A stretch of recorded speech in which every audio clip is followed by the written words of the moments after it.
சாப்பாடு இன்னைக்கு புதன்கிழமைல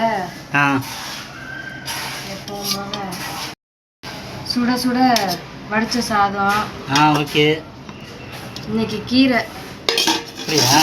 போன வாரம்லாம் கீரையே வாங்கல, அதனால கீரை சிறுகீரை வாங்கி பாசி பருப்பு போட்டு சின்ன வெங்காயம் பச்சை மிளகாய் போட்டு கடைஞ்சி வச்சிருக்கேன்.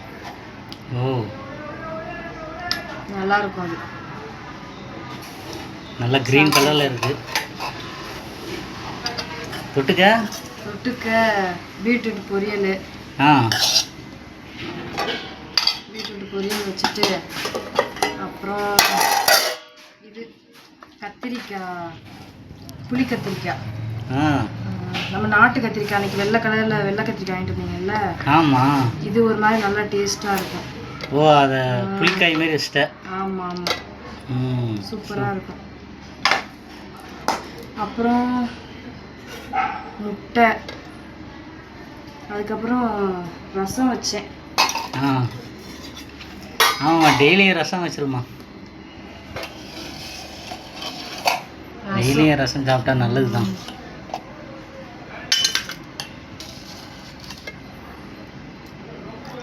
நீங்கள் ரசம் கலர் கொஞ்சம் டிஃப்ரெண்டாக இருக்க மாதிரி இருக்கு. தக்காளி ரசம். எப்பவுமே புளி ரசம் வைப்பேன். சரி சரி. தக்காளி அதை கொஞ்சம் அதிகமாக போட்டு தக்காளி ரசம் சூப்பராக இருக்கும். தக்காளி அதிகமாக போட்டு வச்சா ரசம் கொஞ்சம் டேஸ்ட் அதிகமாகவே இருக்கும். அதான் கலர் நல்லா இருக்கு. ஆமாம். அதுக்கப்புறம் தயிர். ஓகே. மாம்பழம் வேணுமா? இல்லை, இத்தனை வெரைட்டி இருக்கு. சரி, மாம்பழம் நாளைக்கு வச்சுக்கலாம். சரி. அப்பளம்.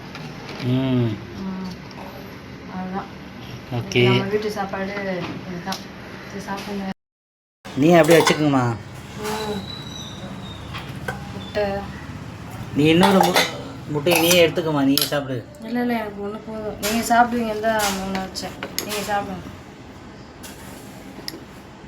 கீரை என்னோட ஃபேவரட். பாசிப்பருப்பு போட்டு வச்சா அது ஒரு மாதிரி டேஸ்ட்டாக தான் இருக்கும். எங்கள் அம்மா வைக்கிற ஸ்டைலில் வச்சேன்.